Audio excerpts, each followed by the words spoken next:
Buenas tardes, siendo las 17 horas, damos inicio a esta sesión científica extraordinaria de la Sociedad Uruguaya de Historia de la Medicina del día 27 de noviembre de 2023. Bienvenidos a todos, miembros de la Sociedad Uruguaya de Historia de la Medicina, amigos e invitados para la sesión de hoy. Presencialmente están con nosotros como invitados el profesor Eduardo Misraji, profesor titular de Biofísica de la Facultad de Ciencias, Gabriel Germán, ingeniero, Teresa Abdala, médica, el profesor Arcos, presidente de la Academia Nacional de Medicina, el profesor Carlos Alveraglio, profesor de Clínica Médica, Rosario Pou, ingeniera. Y por Zoom están Elena Soriano, la doctora Sonia Bungrandi, Alberto Piñeiro, Antonio Turnes, la profesora Nadir, que sé que hizo el doctorado en Brasil y creo que en este momento es profesora de anatomía, pero fuera de Brasil. Lucía Alves, una En alumna Brasil, de medicina en Brasil. en Brasil. La profesora Nadir, entonces. Lucía Alves, una alumna de segundo año del curso de medicina de Montevideo. Elena Fosman, miembro de la Academia Gastroenteróloga, médica y miembro de la Academia Nacional de Medicina. El doctor Armand Duon, un miembro querido de nuestra sociedad. Priscila Davidson, médica y también miembro de nuestra sociedad. Augusto Miller, que fue nuestro presidente y que es miembro activo de nuestra sociedad y también de la Academia Nacional de Medicina. Un gusto tenerlos a todos. Y vamos a comenzar entonces esta sesión científica extraordinaria dedicada a la conmemoración de los 400 años del nacimiento de Blas Pascal. Los temas que se abordarán son el doctor Ricardo Pou Ferrari, bosquejo biográfico y contexto. Bueno, muchas gracias a todos por haber concurrido, a los que también están por Zoom. Pensamos que no debía finalizar el año 2023 sin recordar los 400 años del nacimiento de Blas Pascal. Blas Pascal ha quedado un poco en la nebulosa, o ha quedado en un segundo plano frente a Descartes sobre todo, pero puede considerarse el creador del genio francés, o sea, de una serie de rasgos que caracterizan a la cultura francesa. Voltaire y muchos otros que no eran precisamente adictos ideológicamente a Pascal, dicen que además fue el creador de la moderna lengua francesa, sobre todo en los pensées y en las provinciales. El siglo Pascal es un hombre del siglo XVII. Vean que murió a los 42 años.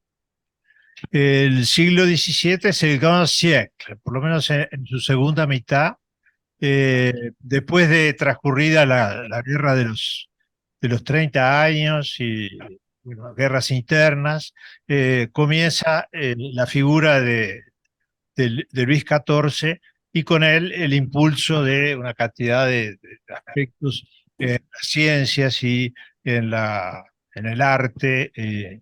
Y bueno, no necesito decirles que es el iniciador de Versalles y además el creador de los grandes monumentos de París. Bien. Eh, Pascal pertenece a lo que Magnet llamaba el, el siglo XVII de la ciencia nova. Vean que con la excepción de Francis Bacon, que fue el que eh, estableció en forma teórica los principios del método científico, la observación, la inducción, la formulación de hipótesis, la deducción. Después, curiosamente, todos, desde Galileo, pasando por Kepler,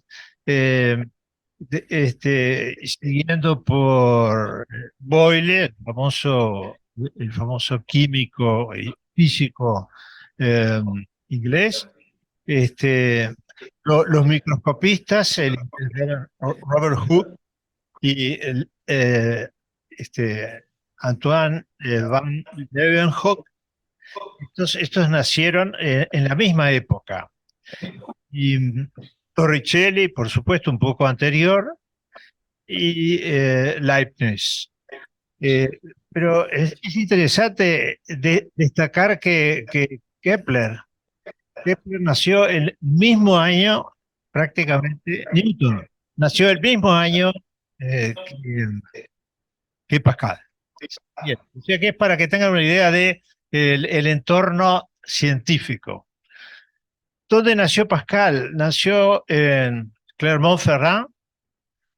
Allí transcurre la primera etapa de su infancia. Allá ven el monte, el Puy de Dôme, que después veremos que tiene su importancia en la historia de la física. Pascal era hijo eh, era hijo de Étienne Pascal, que era un funcionario, pero además fue un matemático, matemático de verdad, un hombre que cultivó las matemáticas a alto nivel y las lenguas clásicas, y de Antoinette Begon. Etienne Pascal, veremos qué importancia tiene en la formación, un poco curiosa, de Blaise Pascal. Siguiente. Hijos vivos de la familia Pascal son estos tres. Está Gilbert, que fue la única que se casó con Perrier y que fue la autora de la primera biografía de Pascal, un poco agiográfica.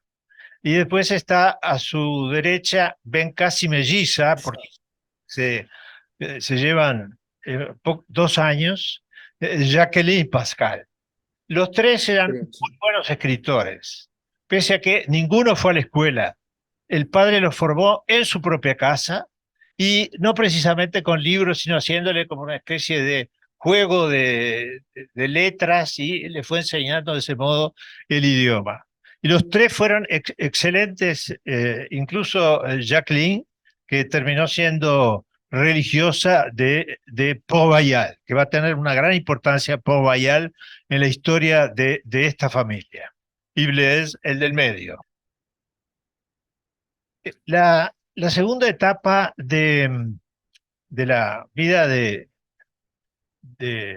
Blaise Pascal transcurre en París.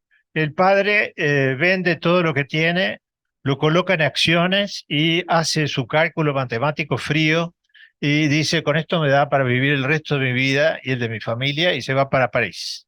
En París, lógicamente, había otras atracciones que no existían en Clermont-Ferrand. En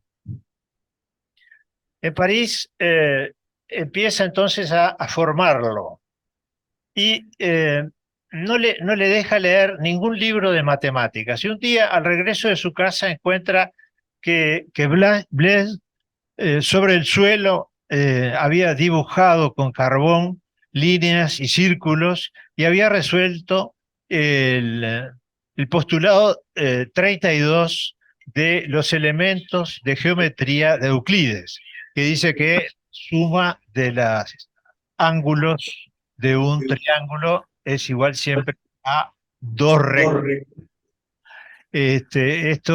O sea que muestra la genialidad precoz de este chico que podría considerarse todavía casi un niño.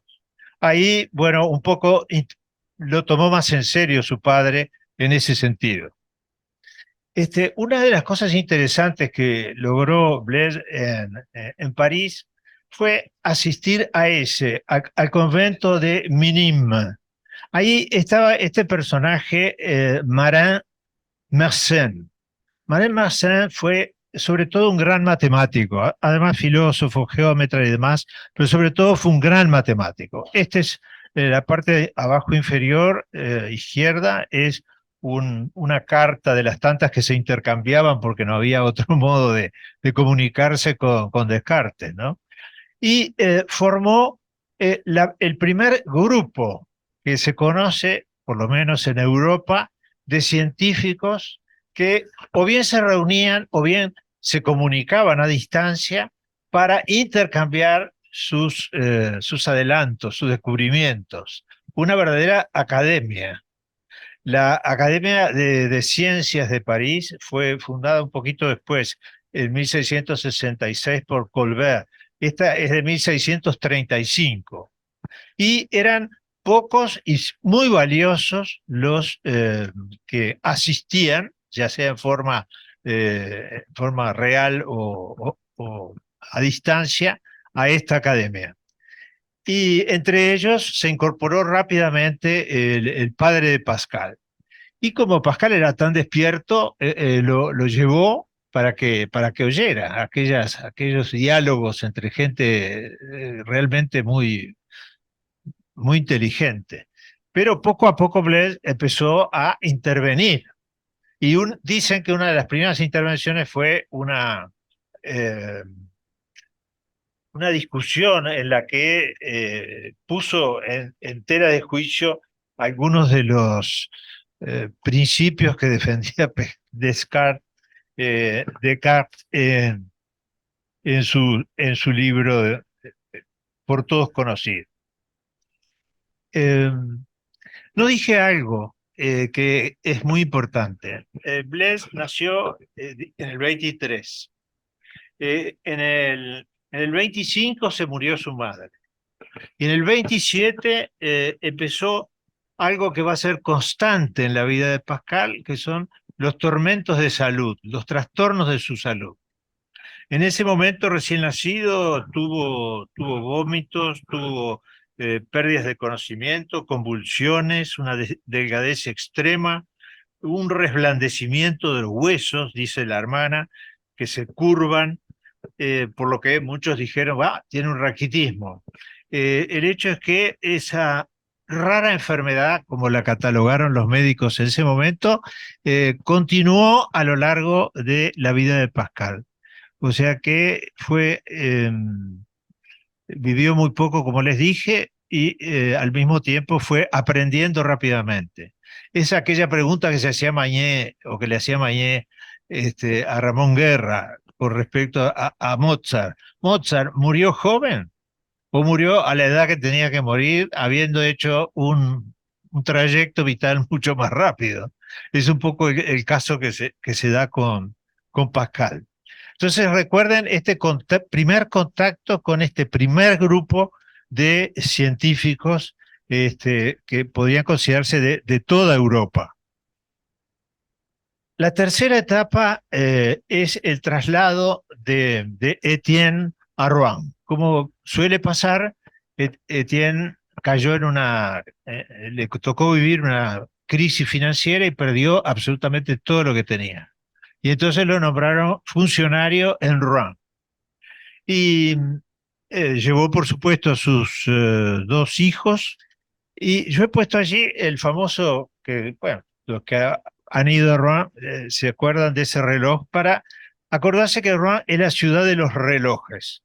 O sea que hay muchos relojeros, mucho individuo capaz si uno le da las pautas, hacer mecanismos de exactitud. Y fue entonces que, viendo el trabajo que tenía su padre, que era el de cobrador de impuestos, y lo que esto le significaba, lo que esto le significaba de trabajo a la mente de su padre, Blaise, en 1642 empieza a concebir una máquina, un aparato que permita sumar y restar. Entonces allí ven a la derecha un esquema de los mecanismos, vean, similares a los de un reloj. Y tenía una serie de botones, podría decirse, abajo, y luego aparecían los resultados en los agujeritos de arriba. Esto se ha dado en llamar la Pascaline, y él le adjuntó un papel donde daba las instrucciones para el uso de la Pascaline. Se dice que la Pascaline es la primera calculadora que existió. y algunos dicen fue la primera PC que existió. Y algunos dicen es la inteligencia artificial, porque por primera vez algo que normalmente hacía el cerebro dejó de hacerlo el cerebro para pasar a hacerlo una máquina. En realidad nunca tuvo éxito desde el punto de vista ni económico, ni se difundió, porque era cara y compleja, y no todos seguramente la utilizaban. Pero esto demuestra que siendo muy joven, fue capaz de ajustar, fue ajustando, porque además no fue un proceso de la noche a la mañana que se le ocurrió, no, lo fue adaptando en el curso de esos 10 años.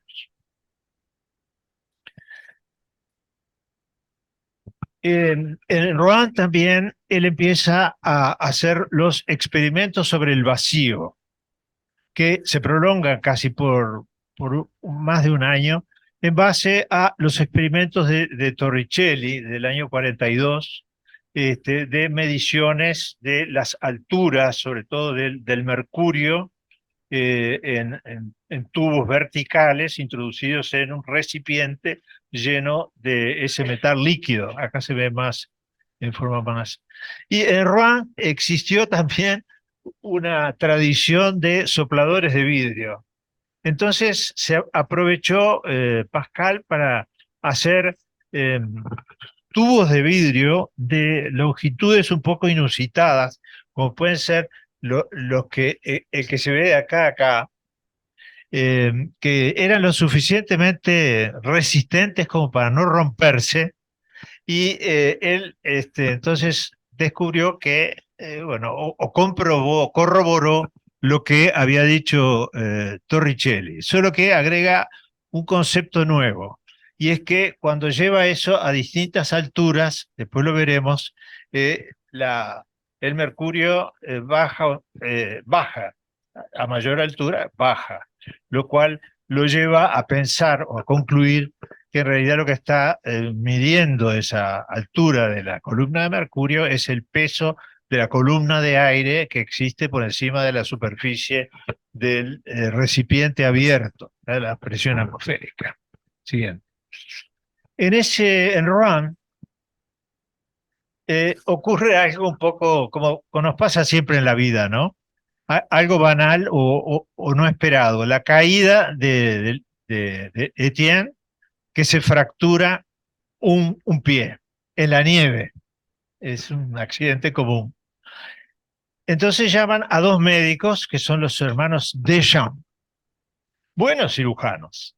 Y da la casualidad que estos eran dos conversos al jansenismo. Y acá me tengo que detener un poco para explicarles qué era el jansenismo. El jansenismo viene de Cornelio Jansenio o Jansenius, que era el autor de un famoso libro llamado Agustinus, porque traía nuevamente a, a la, digamos, a la palestra las ideas de Agustín, de San Agustín, sobre que hay gente que nace para salvarse, se salva, y otra nace para perderse. Un poco eso fue lo que exageradamente después Calvino llevó al colmo.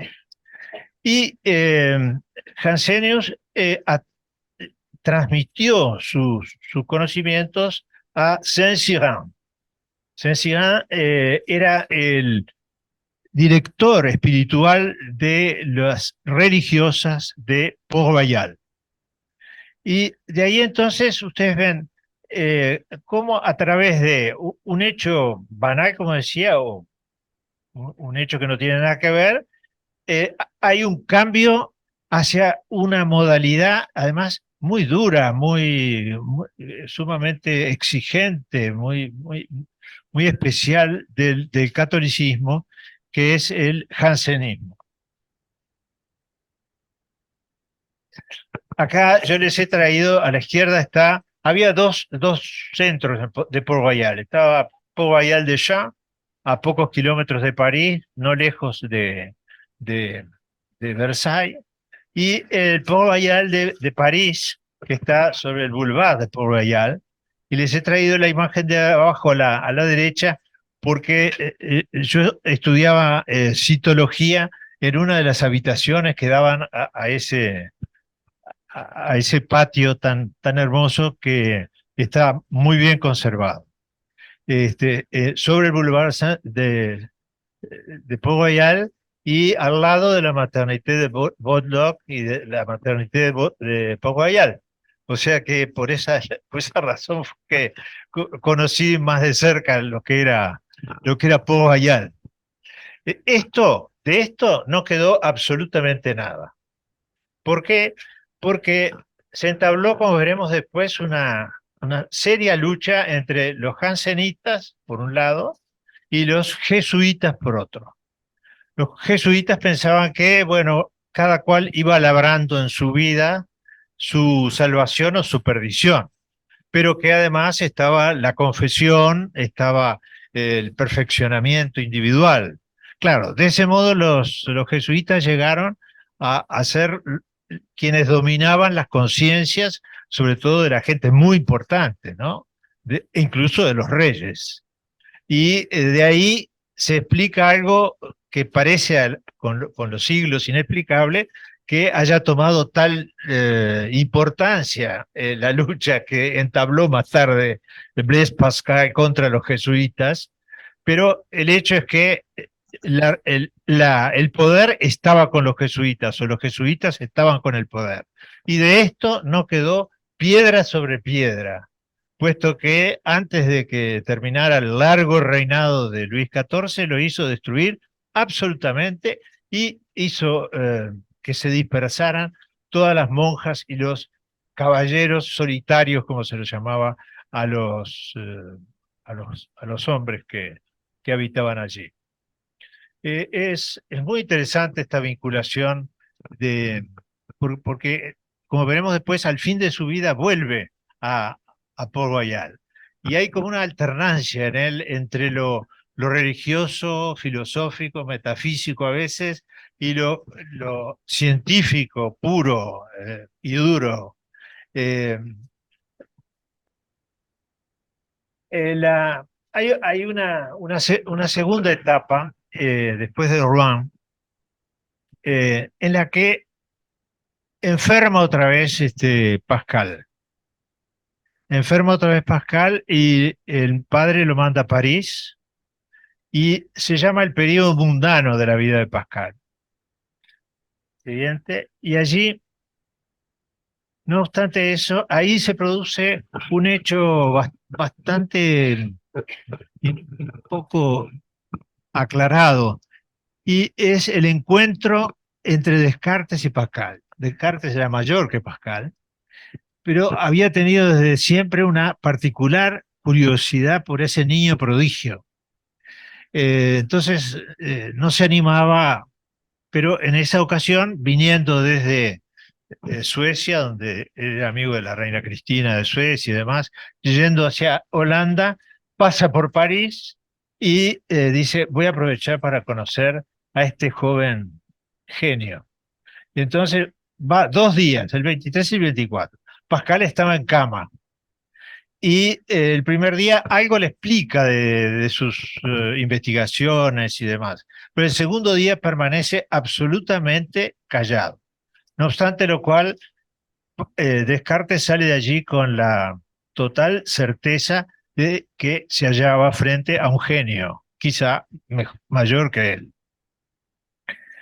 Eh, También en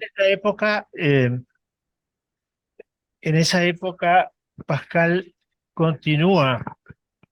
Bueno, en esa época se da como el aspecto mundano, ¿no? Estar al medio allí los jugadores de cartas. Se le presenta el tema de, sobre todo, Antoine Gombeau, Chevalier de Méret, que también era un matemático y gran jugador, le dice, bueno, a ver, ayúdame a ganar o tener más oportunidades de ganar. Y entonces ahí Pascal empieza a meditar, como será explicado más adelante, cuáles son los modos matemáticos de aproximarse a lo que a lo que va a pasar, o sea, la probabilidad. Él funda la teoría de las probabilidades, y ese es el famoso triángulo matemático que Jorge lo va a explicar mejor que yo. Y influye mucho este Pierre de Fermat, que es un gran matemático, algo mayor a Pascal, que estaba en Toulouse y que además era jurisconsulto. Intercambiaron cartas, nunca se conocieron, pero intercambiaron cartas y entre los dos se puede decir que llegaron a afinar la teoría de las probabilidades. No obstante lo cual, en ese periodo es que Pascal le pide a su cuñado, que es Perrier, que estaba en su ciudad natal, que hiciera el experimento de Torricelli, pero midiendo las alturas de la columna de mercurio a medida que ascendía en el Puy de Dôme, que mide como 3.000 metros de altura. Él, mientras tanto, hacía lo suyo menos, con menos sensacionalismo en la famosa Tour Saint-Jacques. Todos los que vamos con frecuencia a París vemos la Tour Saint-Jacques. Es lo que queda de una iglesia que se llamaba Saint-Jacques de la Bougerie.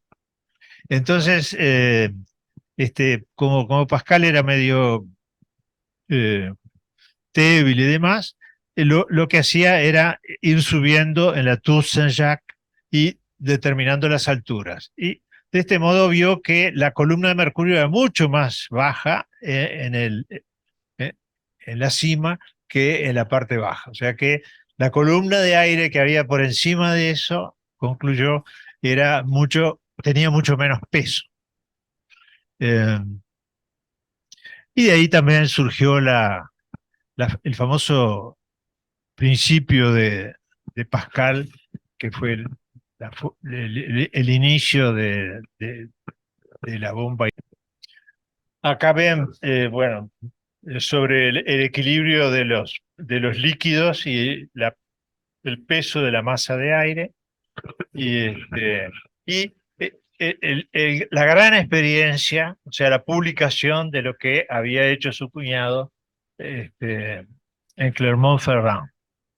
Es muy, o sea, visto así parece una cosa obvia y sencilla, y, sin embargo, implica, primero, concebirlo.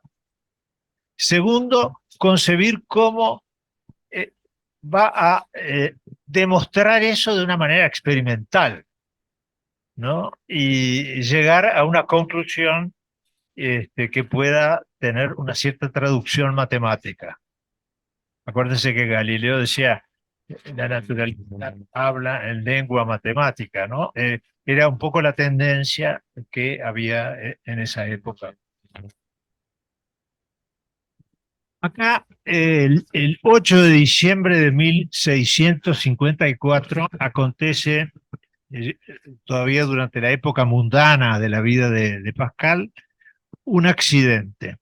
Él va a cruzar el Sena a la altura de Neuilly o hacia Neuilly. Ven que el puente era de madera, en invierno había nieve, se desbocan los caballos y casi cae a el carruaje al Sena. El accidente de Neuilly se dice que fue la fuente de algunas patologías que pudo haber, complementarias que pudo haber tenido Blaise Pascal, y además el origen continúa de esto que fue la noche mística.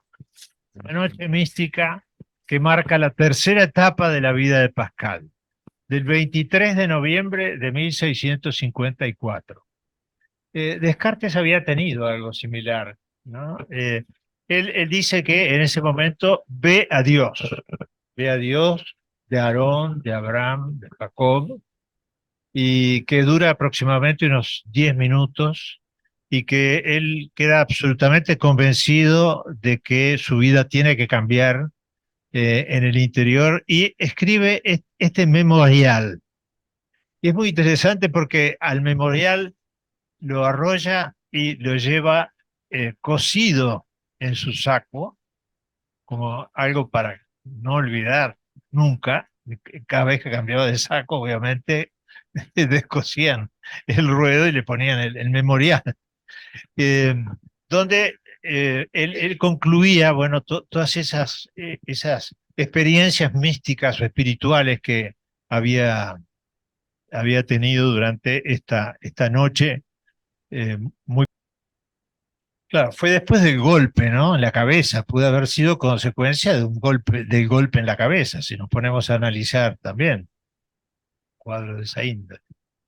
Y acá empieza el periodo de las provinciales. Las provinciales son escritos en forma de cartas a una persona X que no se nombra, en las cuales lo que hace es criticar a los jesuitas, atacar constantemente a los jesuitas. Y estas son las que Voltaire considera como una obra maestra desde el punto de vista literario. Y hay muchos racionalistas posteriores que dicen que tenían en su mesa de luz las Provincial para leerlas por el gusto de leerlas y por la claridad del pensamiento de Pascal en ellas. Y vea que la escribe con un sinónimo, con un seudónimo, Guillaume de Verroc. O sea que hay allí como un deseo de no mostrarse él como persona, un deseo de pasar a un segundo plano. No es por miedo, sino que es por una especie de timidez propia de esta nueva etapa. No obstante, antes de, estaba muy enfermo, ya se sentía muy mal, la hermana decía que tenía que caminar con la ayuda de muletas, él tenía unos dolores de cabeza insoportables, hacía, eh, hacía jaquecas con visión de luces y demás típicas del, de la migraña.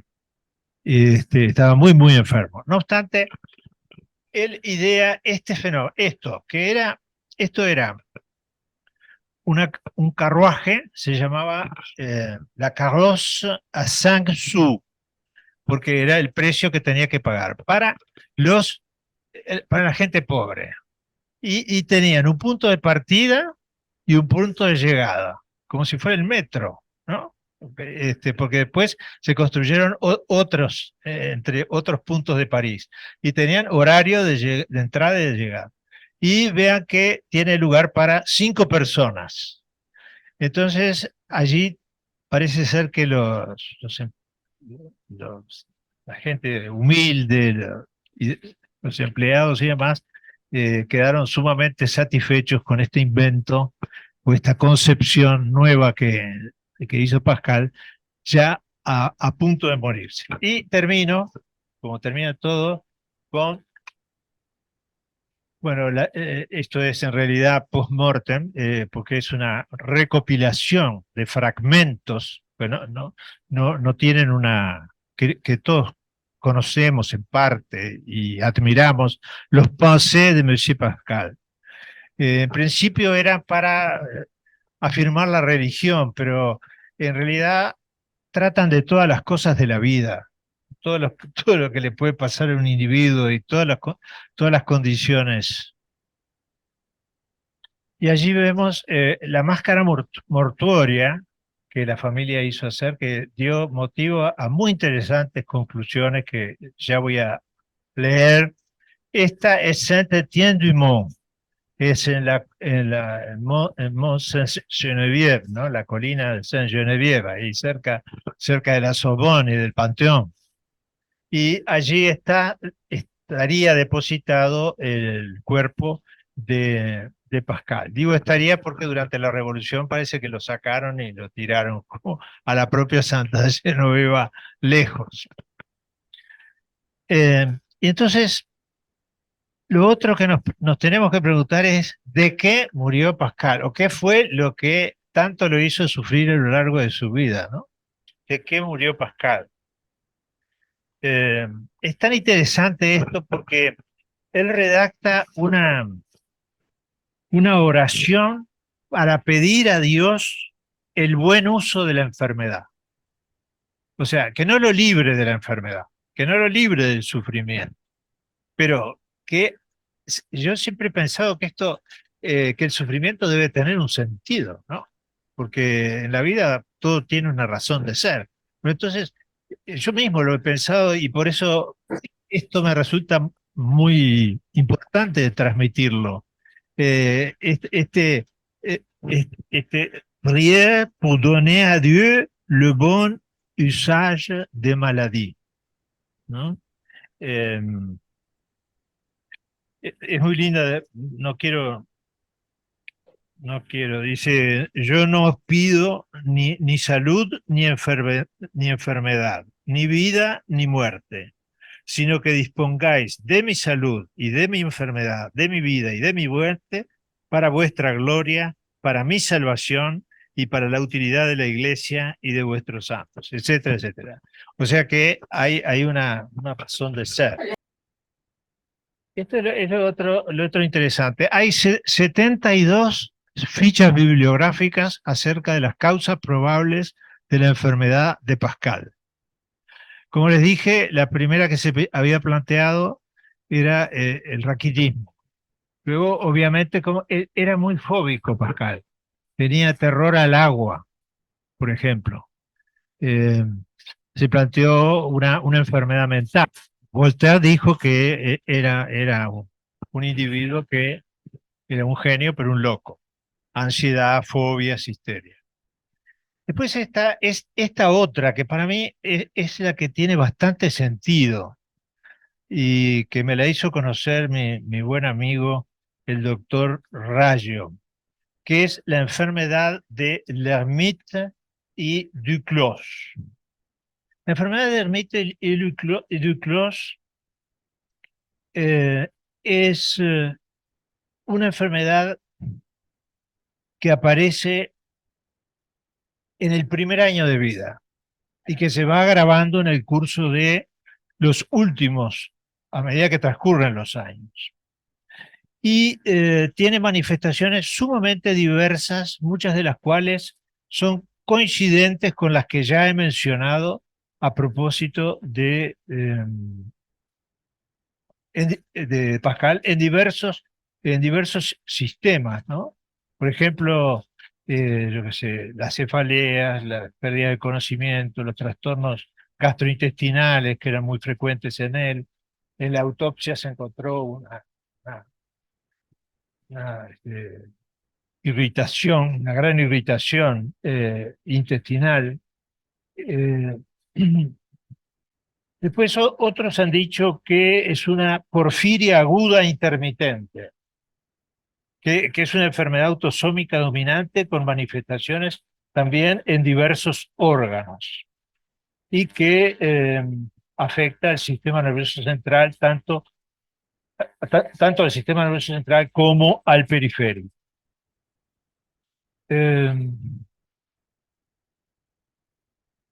Y finalmente están los que plantean que Pascal tenía una enfermedad celíaca.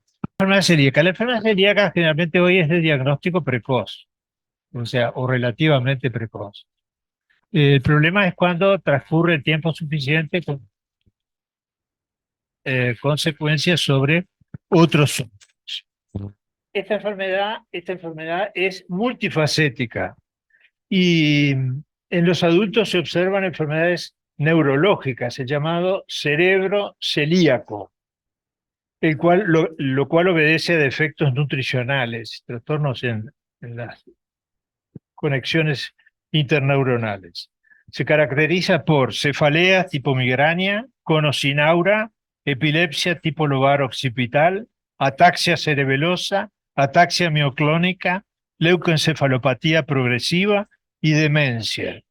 Y se observan microcalcificaciones en el tejido nervioso. Y otra cosa interesante, y esta sí es la última, de la autopsia, es que primero en la autopsia se observó una soldadura precoz de todas las uniones entre los huesos del cráneo.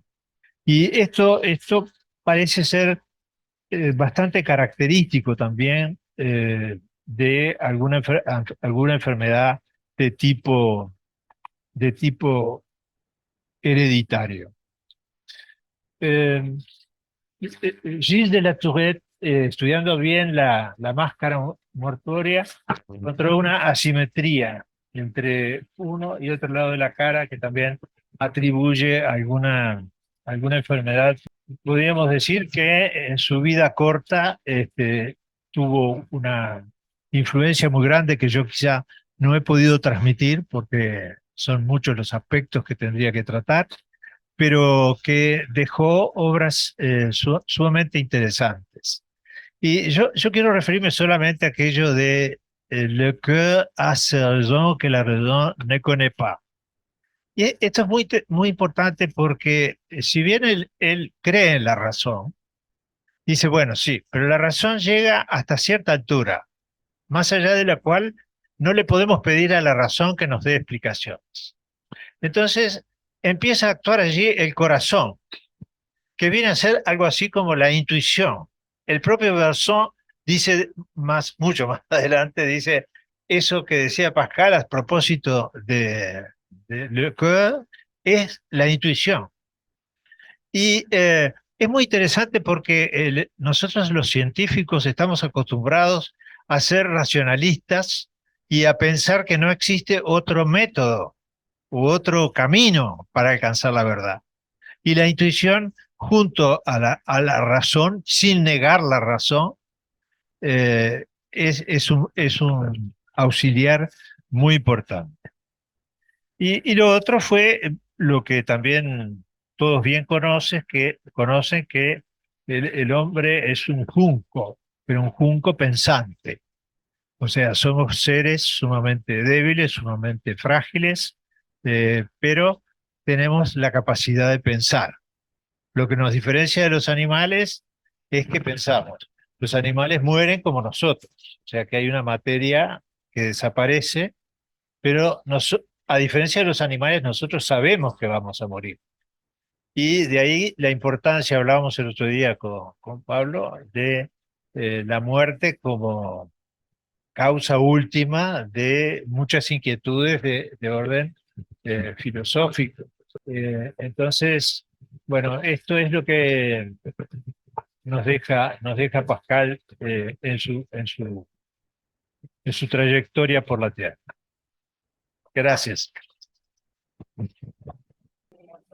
Damos la palabra entonces a Pablo García, el doctor Pablo García de la Universidad de Montevideo, aspectos más sobresalientes de su filosofía. El doctor Pablo García es profesor y licenciado en filosofía por la Universidad Católica Argentina y doctor en filosofía por la Universidad de Navarra. Actualmente es director del Departamento de Filosofía y coordinador de la licenciatura en Humanidades de la Universidad de Montevideo. Allí dicta Historia de la Filosofía Contemporánea, Antropología, Filosofía de la Mente y taller de tesis. Además, está acreditado como investigador por la Agencia Nacional de Investigación e Innovación del Uruguay. Es autor del libro Conciencia y Yo, en la fenomenología de la mente de Don Saadi, y de diversos artículos especializados y de divulgación. Su área de especialización es la perspectiva fenomenológica dentro de los debates de la filosofía de la mente. Gracias. Bueno, mientras tanto voy agradeciendo. Muchas gracias por esta invitación al profesor Doctor Ricardo, es un gusto estar aquí. Bueno, yo voy a presentar algunas ideas vinculadas a la propuesta filosófica de Pascal. Como ya anticipó el doctor Ricardo Pou, Pascal es un pensador brillante, ¿no es cierto? Es un científico de excelencia y además también fue un filósofo y teólogo muy profundo. Entonces yo quisiera dedicarme a presentar algunas ideas de su pensamiento. Pero claro, en filosofía, cuando estudiamos un pensador de la antigüedad, lo primero que nos preguntamos es por qué vale la pena estudiar un autor de hace ya varios siglos. Eh, Cuando estudiamos historia de la filosofía, no solo hacemos un acto rememorativo, es decir, no solo estudiamos un pensador para saber lo que dijo en ese momento y conocer el contexto histórico, que eso es importante, pero no nos interesa solo quedarnos ahí, sino que lo que nos interesa es tratar de recordar al filósofo. Recordar, etimológicamente hablando, significa volver a pasar por el corazón. Utilizo esta idea justamente porque para Pascal el corazón es símbolo del centro, de la identidad de la persona. Entonces, recordar a Pascal es revivir su pensamiento para tratar de detectar qué hay de verdad en ese pensamiento y a partir de allí poder pensar por nosotros mismos la realidad en la que estamos inmersos en este momento. Entonces, yo les quisiera presentar algunas ideas de Pascal con este espíritu, para tratar de ver cuáles son algunas ideas importantes de su pensamiento, pero en orden a ver qué nos aporta para pensar por nosotros mismos las problemáticas que tenemos frente a nosotros en la actualidad. Yo voy a hacer mi exposición en tres grandes puntos. Lo menciono para que a medida que vaya pasando el tiempo puedan ir descartando lo que queda, ¿no? Ya se van aburriendo, por lo menos saben que queda menos. Son tres puntos. Si vamos a pasar. El primero lo titulo así, Grandeza y miseria del hombre, tiene que ver con la visión antropológica de Pascal. El segundo lo titula así, Deseo, búsqueda, encuentro y vida, un corazón inquieto por la verdad, porque la antropología de Pascal nos lleva a pensar, o está íntimamente vinculada a la cuestión de la búsqueda de la verdad. Y el último punto está en continuidad con esa búsqueda de la verdad y tiene que ver con la fe, la religión y la filosofía y la noción de un Dios personal. Entonces comienzo por el primer punto. Yo voy a ir siguiendo un texto y vamos a ir pasando después, a medida que haya algunos fragmentos, voy a seguir sobre todo los pensamientos que ya mencionó el doctor Ricardo, para ilustrar las ideas que voy a ir presentando. Entonces, en el último siglo, Kierkegaard, Nietzsche y Sartre, entre otros, han dado muestra de que la filosofía puede elaborarse como partiendo o teniendo como centro de reflexión al ser humano concreto. Y por eso muchos los calificaron a estos filósofos como filósofos existencialistas.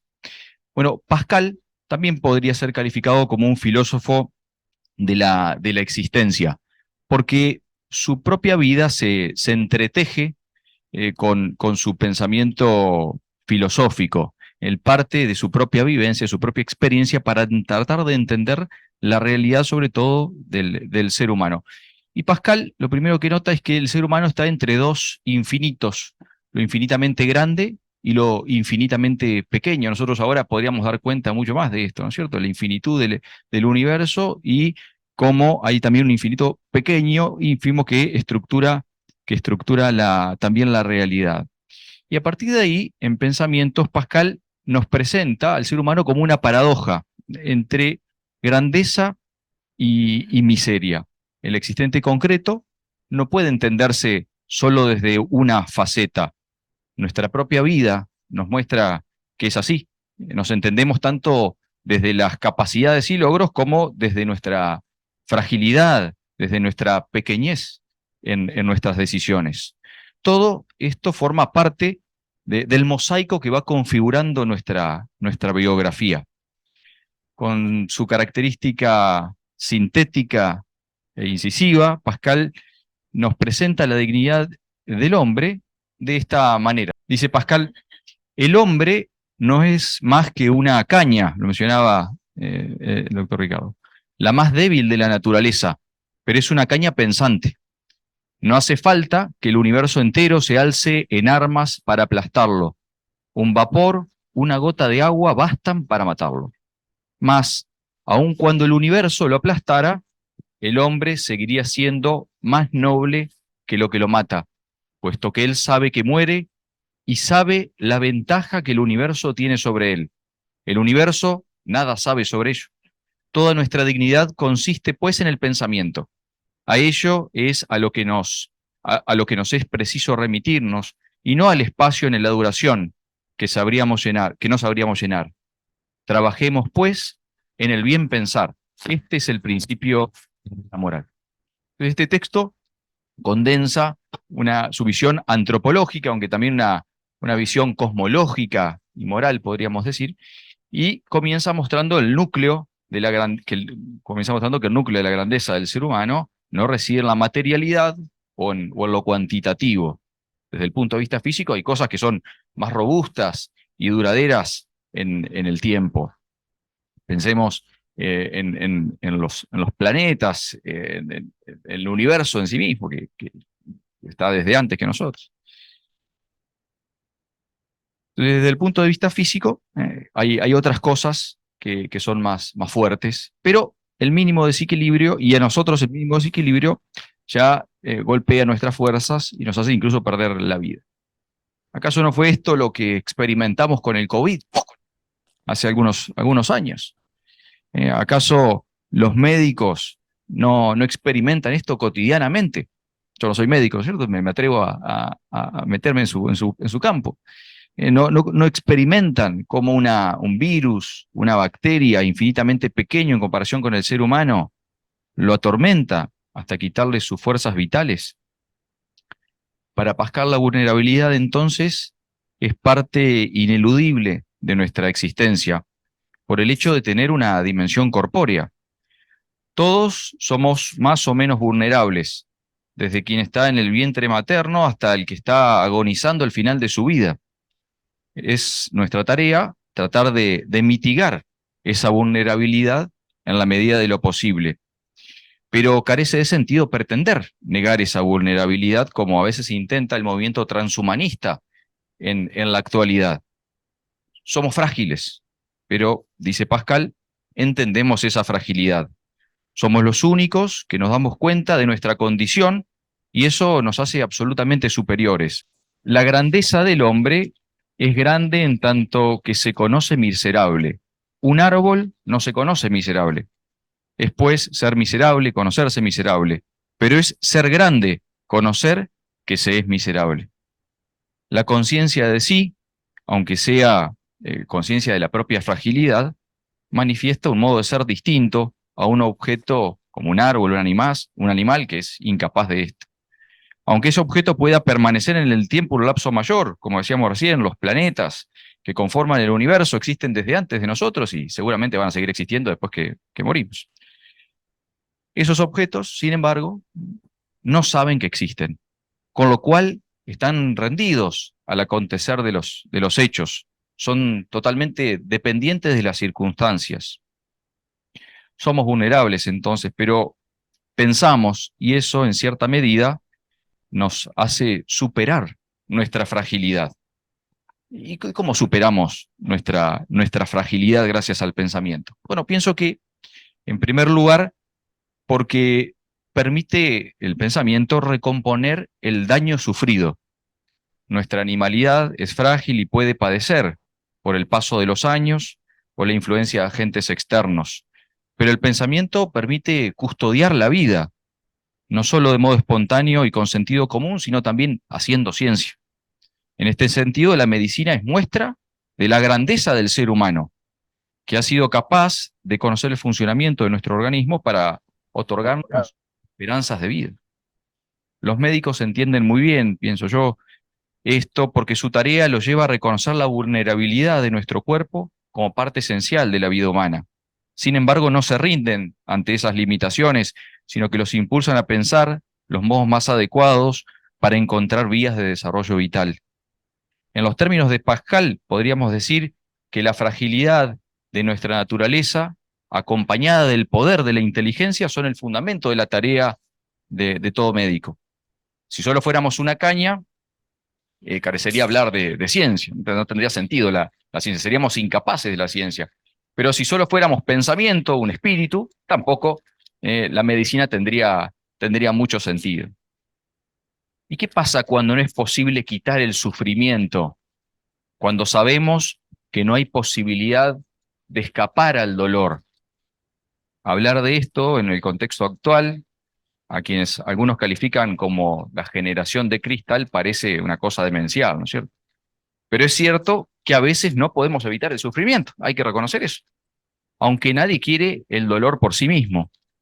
Por eso, en segundo lugar, podemos afirmar que el pensamiento también nos permitiría superar la vulnerabilidad porque nos permite preguntarnos por el sentido del dolor y, encontrándole un significado, podemos vivir esa etapa de un modo distinto. Esto no lo planificamos con el doctor, pero estamos en línea con lo que decía, es decir, encontrar qué sentido tiene el sufrimiento de nuestra vida que parece inevitable por nuestra condición.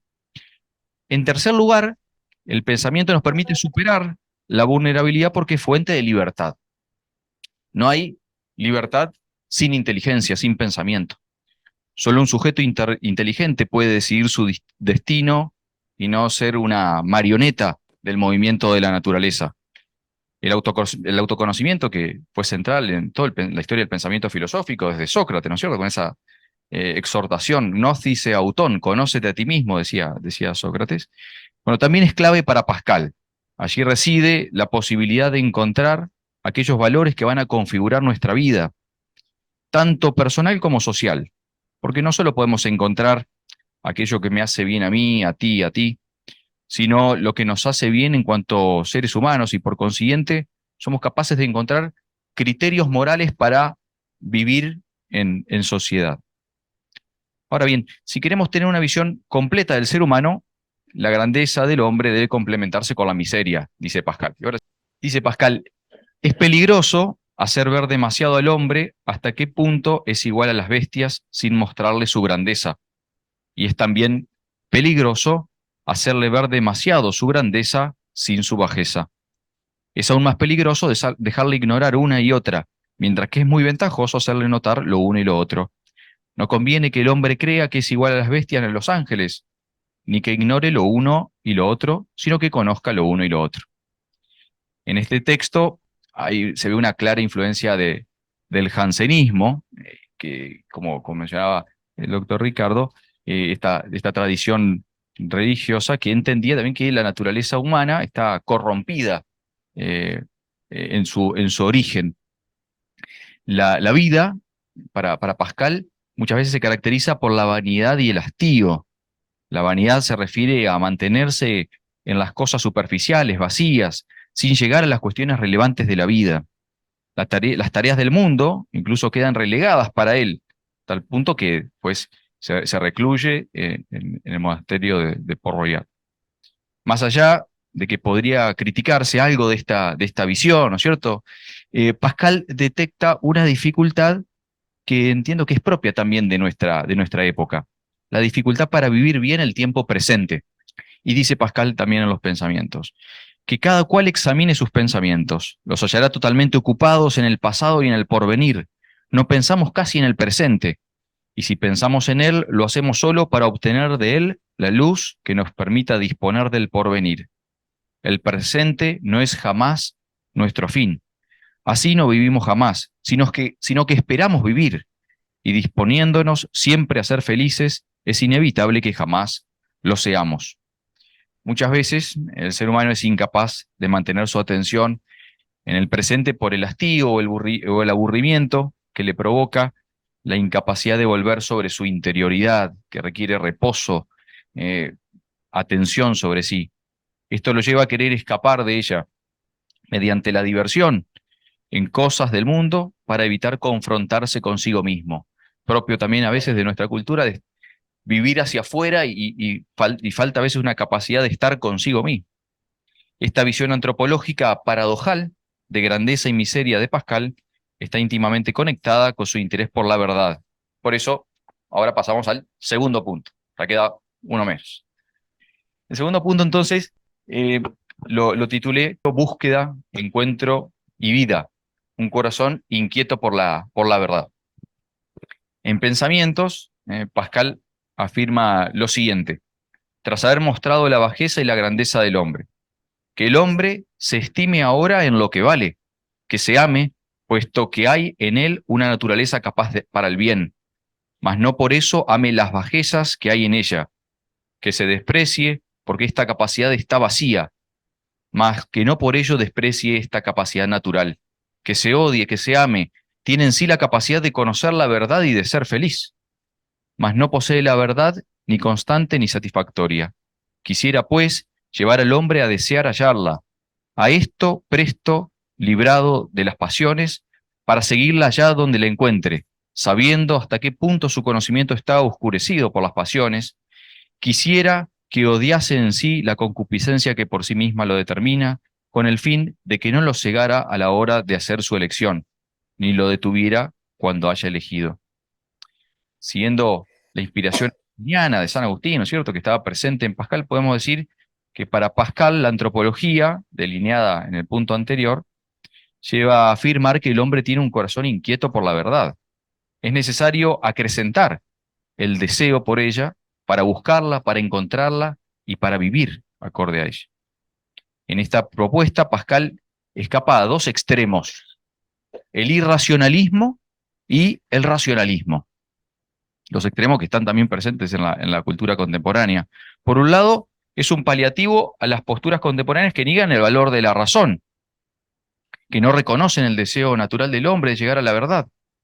Y por otro lado, excluye la intención de poseer una comprensión definitiva de la verdad, como pretenden no solo los idealismos, sino también las visiones positivistas, como la de Comte o la de los neopositivistas del Círculo de Viena, que a veces también sigue presente de alguna forma en la actualidad.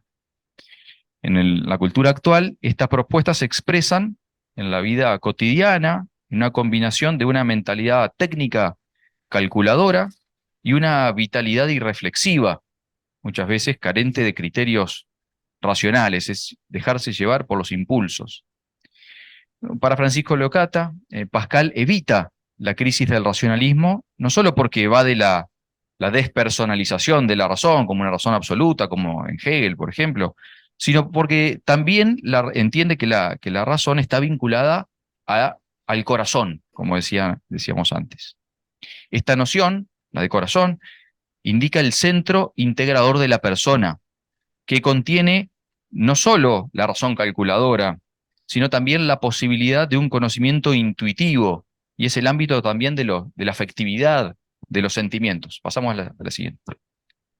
Dice Pascal: conocemos la verdad no solo por la razón, sino también por el corazón. De esta última manera conocemos los primeros principios, y en vano el razonamiento, que nada tiene que ver con ellos, trata de combatirlos. Puesto que los conocimientos de los primeros principios, espacio, tiempo, movimiento, número, son tan firmes como cualquiera de los que nuestros razonamientos nos proporcionan, y sobre estos conocimientos del corazón y del instinto debe apoyarse la razón y en ello fundar todo el discurso. Los principios se sienten, dice Pascal, las proposiciones se concluyen, y todo con certeza, aunque por vías distintas. Y es tan inútil, tan ridículo, que la razón pida al corazón pruebas de sus primeros principios para darle su asentamiento, cuanto sería ridículo que el corazón pidiese a la razón un sentimiento de todas las proposiciones que demuestra para querer recibirlas. En el corazón hay un instinto que lleva al hombre a conocer intuitivamente estos primeros principios y amar lo bueno, pero también es la fuente de la razón que busca conocer el mundo. Son dos ámbitos de la vida del ser humano. La apertura a la infinitud del mundo da al hombre su grandeza, pero siempre es limitado. No puede dar cuenta de por qué existen en él estos primeros principios de su pensamiento, que él mismo no ha causado. El corazón tiene sus razones que la razón no conoce, decía Pascal y nos recordaba recién el doctor Ricardo. Hay muchas verdades que no pueden explicarse a través de argumentos, sino que requieren de un conocimiento intelectual y afectivo directo, como la afirmación de que la realidad existe. Eso es un punto de partida, que estamos en un espacio y un tiempo determinados, o incluso algunos principios lógicos que fundamentan cualquier argumentación. En la propuesta de Pascal, la noción de corazón se complementa con la distinción entre esprit de fines y esprit de geometría, espíritu de finura y espíritu de geometría. Estos dos conceptos refieren a dos estilos de pensar. El razonamiento, el espíritu de geometría refiere al pensar deductivo, lógico, al razonamiento propio de la ciencia, el razonamiento que busca lo claro y distinto. En esto hay una continuidad con Descartes, aunque tenían sus diferencias. Pero la diferencia de Descartes incorpora Pascal el otro estilo, el espíritu de finura, que indica la capacidad del ser humano de intuir intelectual y afectivamente algunas verdades. Para entender cosas de la vida no basta el espíritu de geometría, sino hay que ser sutil para adentrarse en los problemas de la sensibilidad e intuir verdades que solo se presentan de modo directo. Puede pensarse esto para el ámbito de las ciencias naturales aplicadas al hombre. La medicina o la psiquiatría, por ejemplo, poseen un carácter bifronte, y tienen dos caras, como sostiene Leocat. Por un lado, estas disciplinas requieren de un conocimiento propio de la experimentación y la cuantificación. Incluso hay que matematizar algunas cosas. Pero por otro lado, es fundamental referir a los estados subjetivos del paciente, como las sensaciones de dolor o estados afectivos en general. Esta combinación reside en la naturaleza integral del ser humano y fundamenta la captación inmediata de una patología en lo que a veces se denomina el ojo clínico, como me hacía ver también el doctor Ricardo la vez pasada cuando conversábamos.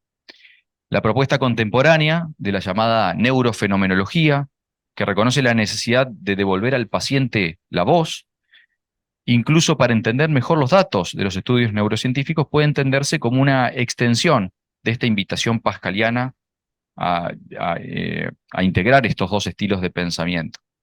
Francisco Varela, un neurofenomenólogo chileno que después desarrolló su actividad académica en Francia, para él considerar el estado afectivo y atencional de los pacientes que participan de los estudios neurocientíficos ayuda a reducir el ruido en el análisis de los datos. Es así que para Pascal, el ser humano es capaz de llegar a la verdad desde distintas vías, pero no es algo dado de una vez para siempre, sino que es necesario ir cultivándolo. Trabajemos, pues, en el bien pensar. Este es el principio de la moral, decía Pascal.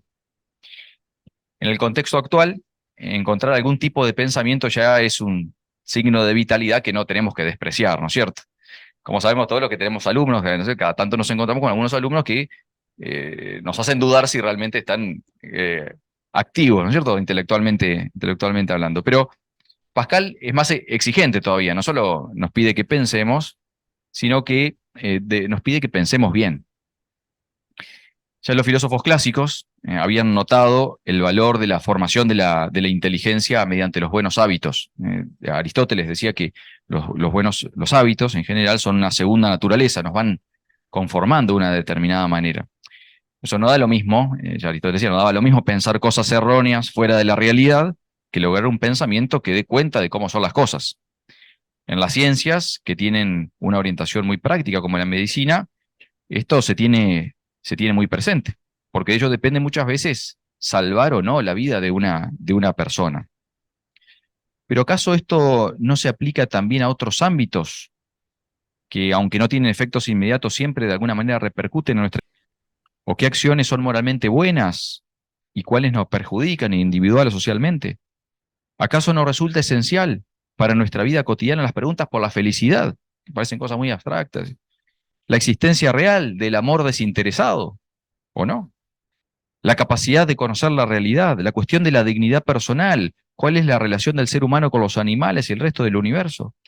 Estos y otros también son interrogantes que reclaman la verdad como horizonte de pensamiento, que podamos llegar a saber algo de eso, aunque se responden de un modo diverso a como se hace en las ciencias experimentales.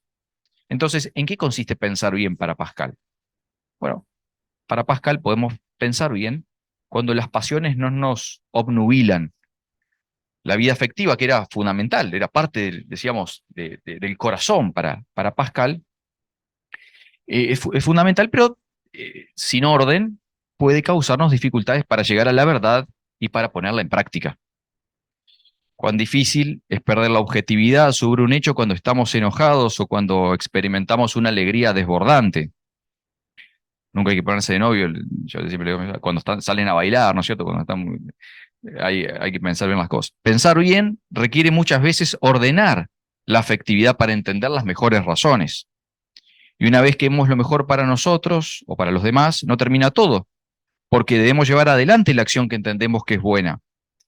Qué difícil es mantenernos firmes en la decisión tomada cuando estamos cansados o tristes, o evitar realizar algo cuando el deseo nos empuja a otra cosa.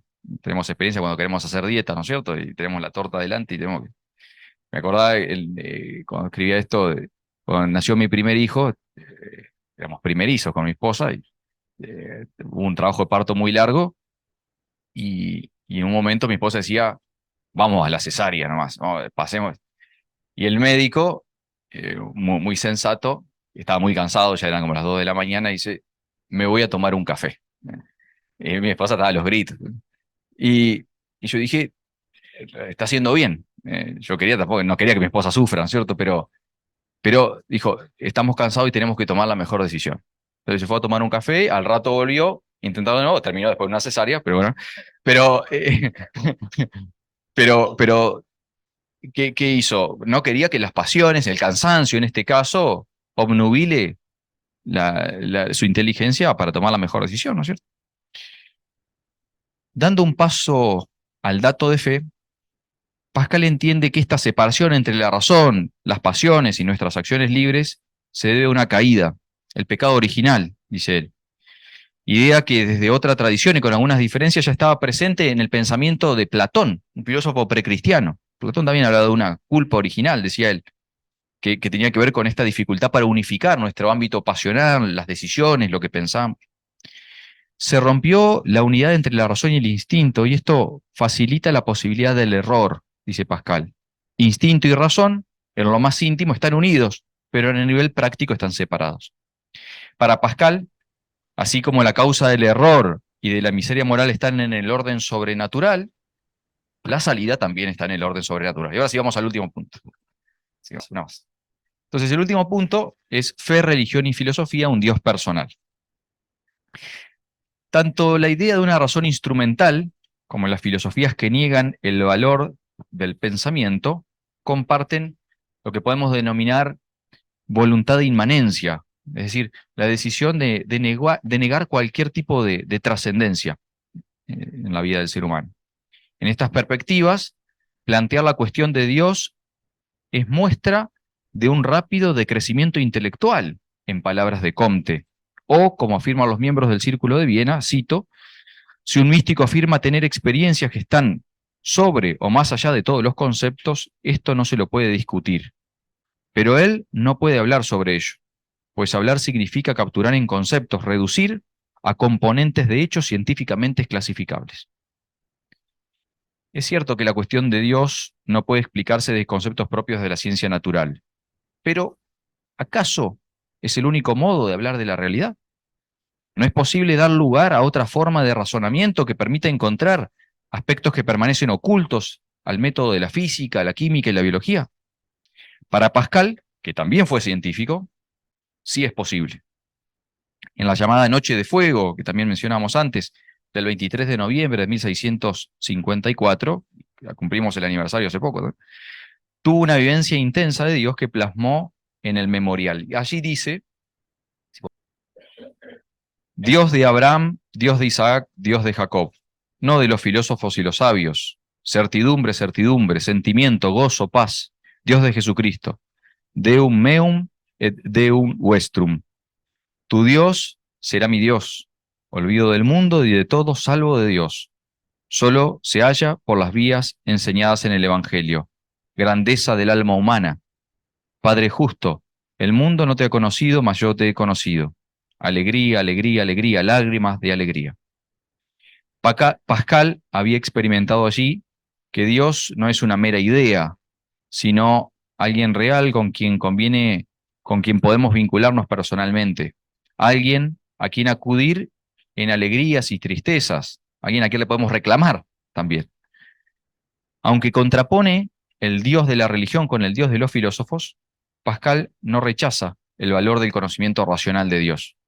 Más bien, su propuesta nos plantea un desafío crucial para la filosofía: indagar sobre la posibilidad de llegar a una noción compartida de Dios entre la filosofía y la fe. Pascal afirma que hay que comenzar por mostrar que la religión no es contraria a la razón, evitando dos excesos: excluir la razón y no admitir más que la razón. Es un equilibrio entre reconocer el valor y la capacidad de la razón y evitar la pretensión de agotar la realidad con nuestra capacidad natural.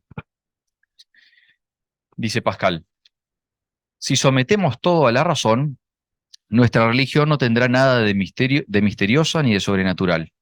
Si ofendemos a los principios de la razón, nuestra religión será absurda y ridícula. En este sentido, lo primero que propone Pascal es pensar la cuestión de Dios como una apuesta.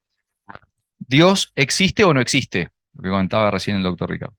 Planteado así, hay un equilibrio de posibilidades entre una opción y otra. Pero si vemos qué ganamos y qué perdemos, ahí la balanza se inclina para uno de los lados. Es un juego en el que, dice Pascal, si ganas, ganas todo, y si pierdes, no pierdes nada. Si sostenemos que Dios existe, cuando en realidad no existe, no habremos perdido nada. Pero si pensamos que Dios no existe y realmente existe, lo que perdemos es la eternidad, dice Pascal. Por lo tanto, lo que está en juego es incomparablemente mayor con lo que estamos apostando. Pero además de este juego de probabilidades, Pascal también propone un camino en línea con la tradición agustiniana. Con un atinado análisis existencial nos dice que todos hemos constatado que el presente no nos satisface jamás.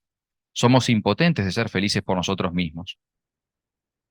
¿Qué es lo que nos grita entonces esta avidez y esta impotencia, si no es que hubo antaño en el hombre una verdadera felicidad, de la cual no le queda ahora sino la marca y la huella por completo vacía, y que él trata inútilmente de colmar con todo cuanto lo rodea, buscando en las cosas ausentes el socorro que no obtiene de las presentes, pero del cual son incapaces unas como otras, porque ese abismo infinito no puede ser colmado más que por un objeto infinito e inmutable, es decir, por Dios mismo? Ni los logros, riquezas, elogios, posiciones de poder, inclusive los vínculos genuinos por los seres humanos son capaces de colmar nuestro deseo de felicidad plena, que nos complete no solo, buscamos algo que nos complete no solo un instante, sino eternamente. Para él, esto reclama un bien que sea absoluto, eterno, a quien podamos amar, pero que también nos ame. Por eso Dios no puede ser un objeto, una energía, ni siquiera el universo en su totalidad, sino que tiene que ser un ser personal. Pascal no pretende pruebas definitivas de la fe, sino un razonamiento, un reconocimiento de que es razonable creer. Los argumentos tienen sus limitaciones, ponen en disposición de aceptar a Dios, pero la vivencia de la fe solo puede provenir de Dios mismo. Y pasamos a la siguiente. Dice así Pascal: de ahí que aquellos a quienes Dios ha dado la religión por sentimiento del corazón sean bienaventurados y bien legítimamente persuadidos, pero aquellos que no la tienen, pero a aquellos que no la tienen no podemos dársela a nosotros más que por razonamiento, esperando que Dios se la dé por sentimiento de corazón, sin lo cual la fe no es más que humana e inútil para la salvación. Esto plantea una cuestión crucial sobre el modo de comunicar la fe, en el marco del respeto de la conciencia del otro. Es la cuestión tan discutida de la tolerancia, que no implica en el pensamiento de Pascal un relativismo. Una sociedad que niegue toda verdad no puede ser tolerante, porque la afirmación misma del valor de la tolerancia ya implica sostener al menos que eso es verdadero. Pero además se requiere de otras verdades básicas, pienso yo, sin las cuales no es posible construir una sociedad compartida como el de la dignidad de toda persona. En un marco así, también la vivencia de la fe puede ser reconocida y propuesta por aquellos que creen, pero sabiendo que el camino no puede ser la imposición. Pascal lo expresa con mucha claridad. La guía de Dios, que dispone todas las cosas con suavidad, consiste en poner la religión en el espíritu por las razones, y en el corazón por la gracia. Pero querer ponerla en el espíritu y en el corazón por la fuerza y las amenazas no es poner la religión, sino el terror. Por eso, el amor por la verdad solo puede estar en primer lugar si está acompañado de la caridad, del amor a Dios y por Dios a los demás. Y la última frase dice, es una falsa piedad conservar la paz en perjuicio de la verdad. Es también un falso celo conservar la verdad hiriendo la caridad. Por lo dicho hasta aquí, quiero concluir, ya termino, recordando lo que el Papa Francisco comentaba sobre el final de la vida de Pascal. Mientras luchaba con la posibilidad de la muerte, afirmó Pascal, ¿no es cierto?, que si sobrevivía a la enfermedad que lo aquejaba, dedicaría su vida al servicio de los pobres. ¿Por qué alguien que había destacado tanto en ciencia como en filosofía y teología quisiera pasar los últimos años de su vida trabajando para los demás? ¿Acaso no merecía dedicarse a descansar y a vivir para sí? Lo mismo podemos preguntarnos nosotros. ¿Por qué vale la pena entregarse al cuidado del otro? ¿Por qué vale la pena el sacrificio de tantas horas de trabajo, renuncias personales y también familiares? ¿Por qué dedicar el tiempo a personas desconocidas, que incluso a veces pueden ser desagradecidas? ¿Por qué? ¿Cuál es el fundamento último de esto? Para Pascal, la respuesta estaba en la convicción de que el único objeto de la escritura es la caridad. Y es la caridad la que más nos asemeja a Dios, porque como se dice en la primera carta de San Juan, el que no ama no ha conocido a Dios, porque Dios es amor. Eso es todo. Muchas gracias.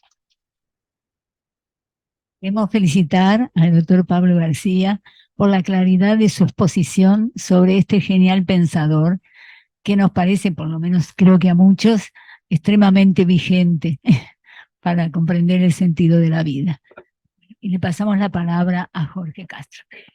Entonces, este título es el que a mí se me ocurrió, Originalidad y vigencia del pensamiento de Pascal, y mi intención es presentar algunos encuentros que yo he tenido con Pascal, tanto al dedicarme a cuestiones físico-matemáticas como al dedicarme a cuestiones filosóficas.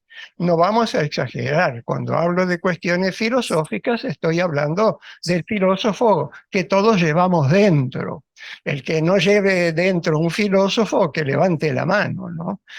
Todos tenemos algún filósofo. Dicho esto, contando con la tolerancia y la anuencia de nuestro profesional de la filosofía que aquí nos acompaña, que es Pablo García. Entonces, yo, exonerado de más prólogos, entro directamente en algo que ya fue mencionado, que es el célebre experimento de Torricelli. Torricelli colocaba mercurio en aquel tubo, lo tapaba con el dedo y después sumergía el extremo del tubo en una cuba con mercurio. Y entonces él veía que el mercurio alcanzaba una altura de unos 760 milímetros.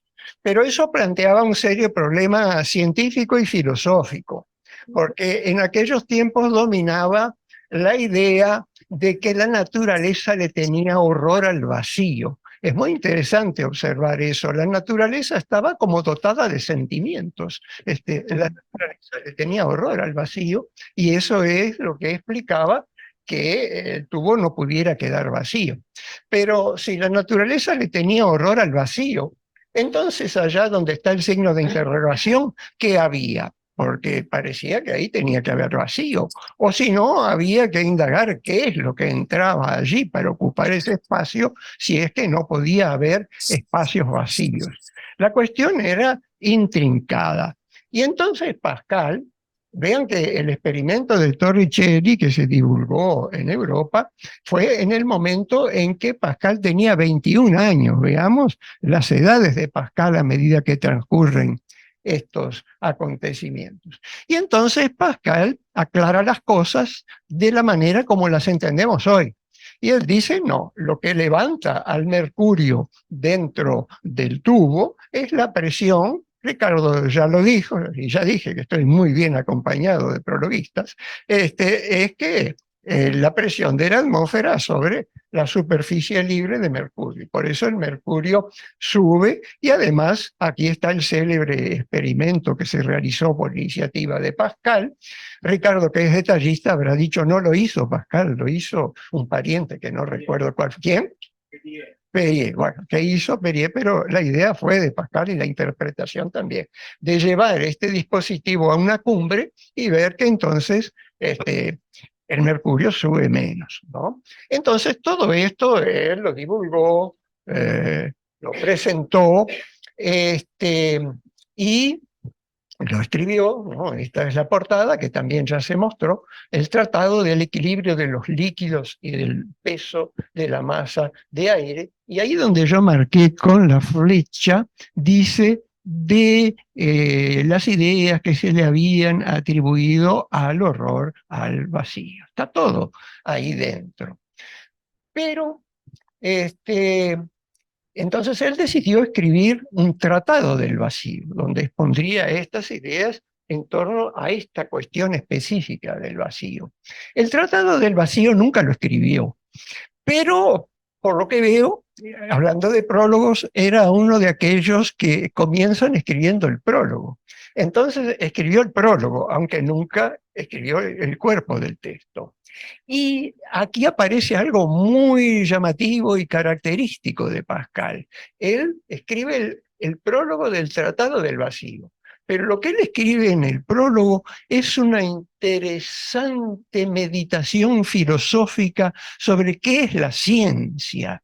Y ahora lo leo, pero él lo que nos dice es que la ciencia es un emprendimiento humano que se va perfeccionando de una generación para otra, dando la idea como de que ese proceso no terminará nunca. Dice, así, la geometría, la aritmética, la música, la física y la medicina, la arquitectura y todas las ciencias que están sometidas a la experiencia y la razón deben ser aumentadas para aproximarse a la perfección, y nosotros las dejaremos a quienes vendrán después de nosotros en estado más consumado que aquel en el cual las recibimos. No solo cada hombre adelanta día a día en la ciencia, sino que todos los hombres progresan en conjunto, yo agrego, como si fueran un solo hombre, progresan en conjunto continuamente a medida que el universo envejece, porque lo mismo que ocurre en la sucesión de los hombres, como en las diferentes edades de un hombre en particular. De modo que la sucesión de los hombres, en el curso de tantos siglos, debe ser considerada como un único hombre que subsiste siempre y aprende continuamente. Esto muestra un rasgo de Pascal. En Pascal coexisten ciencia y filosofía. Ciencia y filosofía. Pascal, eso me llamó la atención cuando fui a mirar un poquito más de cerca a Pascal. Pascal no es un filósofo que fue matemático y un día se aburrió o no sé qué le pasó y dijo, no, la matemática, no sé, no me gusta y ahora me voy a ser filósofo, ¿no? No fue así. Filosofía y ciencia coexisten durante toda la vida de Pascal. Aquí ahora me atrevo a recordar, siempre en presencia de nuestro profesional, el caso de Husserl, ¿no? Husserl, claro, fue un Husserl, como también se le dice, fue un filósofo, y es recordado como filósofo. Y si a alguien le preguntamos, digamos, a un profesor de filosofía, Husserl, su tesis doctoral fue en matemáticas. ¿Y de qué hablaba la tesis de qué decía la tesis de Husserl en matemática? Lo ponemos en un aprieto porque quedó olvidada la tesis en matemática. Le dijo adiós y adiós fuera y se dedicó a la filosofía. No es todo lo contrario de Pascal. Y yo muestro aquí en esta línea de vida, aquello azul es la línea de la vida desde que nace a que fallece Pascal, y sus diversas contribuciones científicas. Y vemos que están como dispersas a lo largo de su vida. No son ni al principio, ni al final, ni se aburrió y después se dedicó a filosofar, ni nada de eso. Este esquemita modestia aparte, me gustó muchísimo. Y entonces aquí están las diversas contribuciones de Pascal, que ahora yo les voy a explicar una a una, sin insistir mucho en cuestiones técnicas, ¿no? Pero este esquema nos da, creo, la idea de cómo fue Pascal y cómo pensó. Entonces aquí viene una de las contribuciones de Pascal, que está en el Tratado sobre las Cónicas, pero el Tratado sobre las Cónicas tengo entendido que se perdió, pero no el teorema de Pascal. El teorema de Pascal, sin ser muy, a ver las flechitas y marcha, ¿no? Aquí tenemos, hay un cierto retardo, aquí tenemos un óvalo, bueno, todos distinguimos ahí lo que se llama una elipse, y sobre esa elipse están marcados 6 puntitos negros redondos, que son los vértices de un hexágono. Y está dibujado el hexágono, tiene un lado rojo allá, después vemos por qué los colores. Un lado rojo, que después sigue con un lado negro, un lado azul, un lado rojo, un lado verde y un lado azul. Eso es un hexágono. Se podría complicar sin miedo, ¿no? Eso podría ser, en vez de ese hexágono que estudiábamos en el colegio, podría ser la estrella de David, que también es un hexágono, y todo lo que yo digo sirve igual. Y entonces Pascal descubre que si tomamos lados opuestos, los opuestos están en rojo. Aquel rojo, después viene uno, otro y otro rojo. Los rojos son opuestos, los azules son opuestos, ese es el motivo de los colores. Los negros son, o los verdes son opuestos. Y él dice que lados opuestos se cortan en puntos que están sobre una misma recta. Eso es el teorema de Pascal. Pero esto tiene una cosa que va más allá. Si esta figura la dibujamos sobre una lámina de goma y estiramos la lámina de goma, la figura cambia. Cambian algunas cosas, sí, y otras no. Por ejemplo, las áreas de las figuras van a cambiar, los ángulos van a cambiar, pero las rectas van a seguir siendo rectas. Y que esos lados se cortan sobre una misma recta, seguirá siendo verdad. Entonces Pascal aquí hace lo siguiente, que también es algo muy característico de él: entrar en terrenos que en su época eran, se me ocurre a mí, filósofo aficionado, eran como terrenos baldíos, terrenos donde nadie había construido nada, donde solo había maleza. Pero él entró con este teorema, que hoy es un teorema que está no en un terreno baldío, está en un capítulo de la matemática que se llama la geometría proyectiva. Casi nunca falta en los textos de geometría proyectiva, más adelante o más atrás, el teorema de Pascal. Ahora está ambientado en una disciplina en donde él se metió y no había nada. Alguien diría, la creó él con este teorema. Aquí está el tal triángulo de Pascal. Alguien lo estudió tal vez en el liceo con el nombre de triángulo de Tartaglia. Es muy banal, ahí se ve cómo se construye el triángulo de Pascal o triángulo de Tartaglia, que permite resolver cosas que tal vez resolvimos en el liceo. Por ejemplo, si fuéramos 6 personas, entonces, ¿de qué manera podríamos hacer grupitos de a 2 para ir a traer café o cumplir alguna tarea? Y entonces aquí con este triángulo tomamos esta línea, el cursor me funciona un poquito lento, tomamos esta línea porque estamos hablando de 6 personas, digo 0, 1, 2, 3, 4, 5, 6, y quiero hacer grupitos de a 2, entonces digo 0, 1, 2, y aquí está el 15, es decir, podríamos hacer 15 grupitos de 2 personas. Eso hasta ahí va en el estilo colegial. Pero viene la cuestión de la cual nos habló Ricardo. Esto está, y muchos teoremas, Pascal minuciosamente dijo muchísimo más sobre el tal triángulo aritmético que él llamaba. Pero aquí vemos en la portada del texto lo siguiente: tratado del triángulo aritmético con algunos otros pequeños tratados de la misma materia.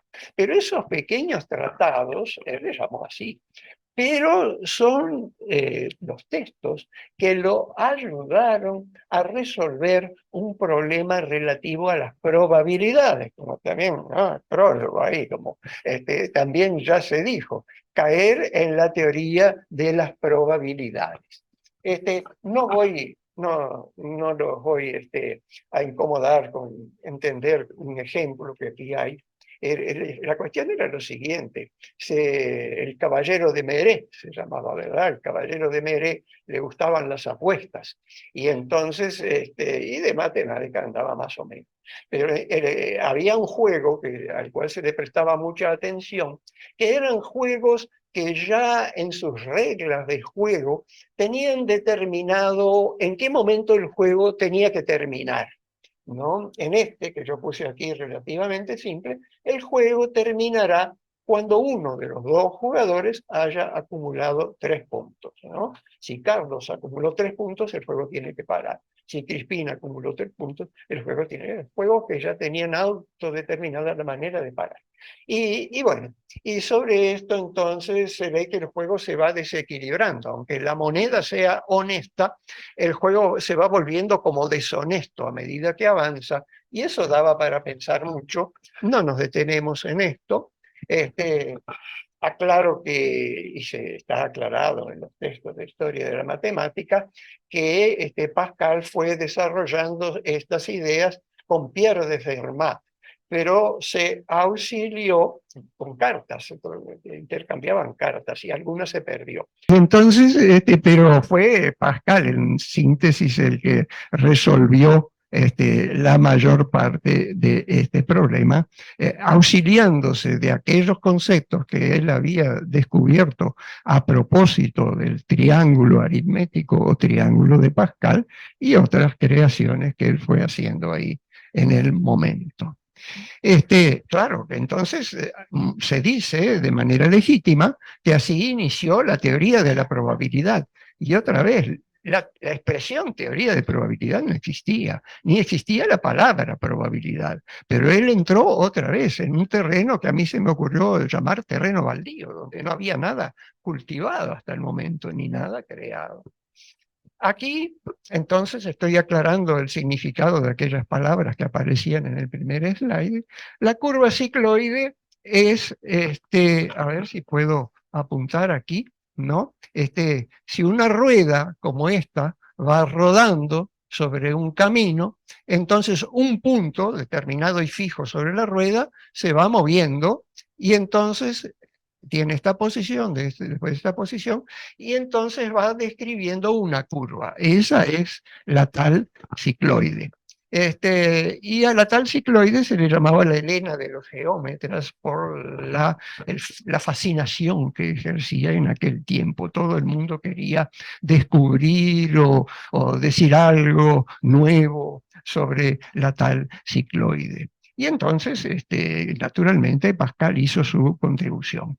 Hoy la cicloide es más bien un ejercicio para estudiantes de ingeniería, no tiene grandes atracciones, ¿no? Nunca falta. Pero Pascal, cuando entró en esto, hay que recordar, esto hoy lo resuelve el profesor de matemáticas en el curso de lo que hoy se llama el análisis, o más antiguamente se llamaba el cálculo diferencial e integral, y más antiguamente, palabra que ya no se usa, el cálculo infinitesimal. Pero el cálculo infinitesimal fue creado después por Newton. Entonces el cálculo infinitesimal no estaba presente cuando, y Leibniz, ¿no? No estaba presente mientras Pascal, otra vez, entraba en esto, lo resolvía sin contar con los recursos que después ofreció el tal cálculo infinitesimal. La máquina aritmética, aquí yo creo que hemos coincidido con mi prologuista en la figura, y a mí también. Me llamó mucho la atención, ¿no? Ricardo dijo, la palabra la recuerdo muy bien porque me llamó la atención. Si yo pregunto aquí, ¿cuántos son 2 más 3? Y 5. ¿Y qué hacemos para saber que son 5? Y hacemos un cálculo mental, hacemos trabajar la mente, hacemos trabajar las neuronas.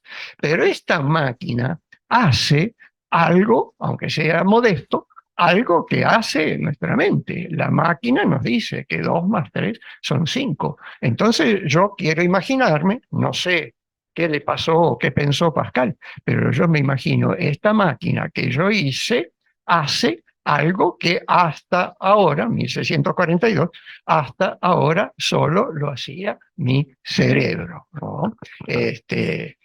Bueno, dejo por aquí, ¿no? El filósofo que llevo dentro, mejor lo escondemos. Pero a mí sí me parece que cuando estudiamos a un filósofo tenemos que pensar en qué ambiente vivía, porque las ideas del filósofo son motivadas por el ambiente que vive y lo que está viendo. Y Pascal vivió un ambiente muy agitado en términos políticos. Fue los tiempos de la guerra de los 30 años, por ejemplo. Y yo muestro aquí algo que Pascal, si no vio esto, debe haber visto algo equivalente. Una colección de aguafuertes llamada Las grandes miserias de la guerra. Pascal tenía 10 años cuando este aguafuerte estaba disponible. El aguafuerte en francés se llama la pendaison, que sería algo así como el ahorcamiento, un ahorcamiento colectivo. Ahí vemos a los ahorcados colgados del árbol de manera bastante práctica, era así, en masa, ¿no? Están colgados y un sacerdote que sube por una escalera confortable, digo, abundante, ¿no? Podría muy bien estar Pascal ahí presenciando ese acto, con 10 años de edad. Y había otros, este no era el único cuadro, ¿no? Representaban lo que estaba pasando. ¿Y qué otras cosas Pascal estaría viendo?